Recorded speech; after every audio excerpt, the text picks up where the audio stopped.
চলতি অর্থবছরের জন্য সংশোধিত বার্ষিক উন্নয়ন কর্মসূচি RADP অনুমোদন করেছে সরকার। মূল বরাদ্দ থেকে 13% কমিয়ে সংশোধিত ADPর আকার নির্ধারণ করা হয়েছে 2 লাখ কোটি টাকা। 12 জানুয়ারি রাজধানীর শেরেবাংলা নগরে NEC সম্মেলন কক্ষে অনুষ্ঠিত জাতীয় অর্থনৈতিক পরিষদের বৈঠকে এই অনুমোদন দেয়া হয়। বৈঠকে সভাপতিত্ব করেন প্রধান উপদেষ্টা মোহাম্মদ ইউনূস। পরিকল্পনা কমিশন সূত্রে জানা গেছে, চলতি অর্থবছরের মূল বার্ষিক উন্নয়ন কর্মসূচি ADPর আকার ছিল 2,30,000 কোটি টাকা। সেই হিসেবে সংশোধিত ADPতে 30,000 কোটি টাকা বরাদ্দ কমানো হয়েছে। এর মধ্যে সরকারি তহবিল থেকে 16,000 কোটি টাকা কমিয়ে করা হয়েছে 1,28,000 কোটি টাকা। আর মূল ADPর বৈদেশিক ঋণ ও অনুদান থেকে 14,000 কোটি টাকা কমিয়ে করা হয়েছে 72,000 কোটি টাকা।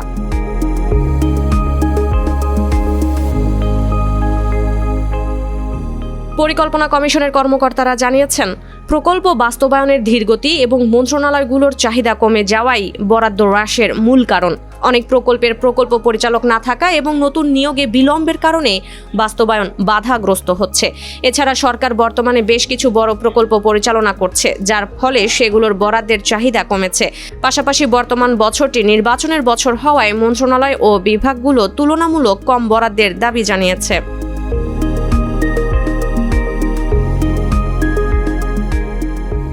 সংশোধিত ADPতে সর্বোচ্চ বরাদ্দ দেওয়া হয়েছে পরিবহন ও যোগাযোগ খাতে। এই খাতে বরাদ্দ দেওয়া হয়েছে 38,509 কোটি টাকা। দ্বিতীয় সর্বোচ্চ বরাদ্দ পেয়েছে বিদ্যুৎ ও জ্বালানি খাত, যার পরিমাণ 26,186 কোটি টাকা। এরপরেই রয়েছে আবাসন ও কমিউনিটি সুবিধা খাত, বরাদ্দ রাখা হয়েছে 22,730 কোটি টাকা। শিক্ষা খাতে বরাদ্দ রাখা হয়েছে 18,550 কোটি টাকা। স্থানীয় সরকার ও পল্লী উন্নয়নে বরাদ্দ রাখা হয়েছে 15,143 কোটি টাকা।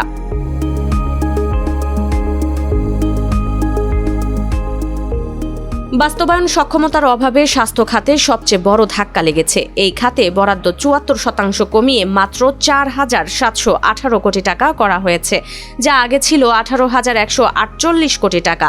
সামাজিক সুরক্ষা খাতে বরাদ্দ 2,018 কোটি টাকা থেকে 73% কমিয়ে মাত্র 545 কোটি টাকা করা হয়েছে।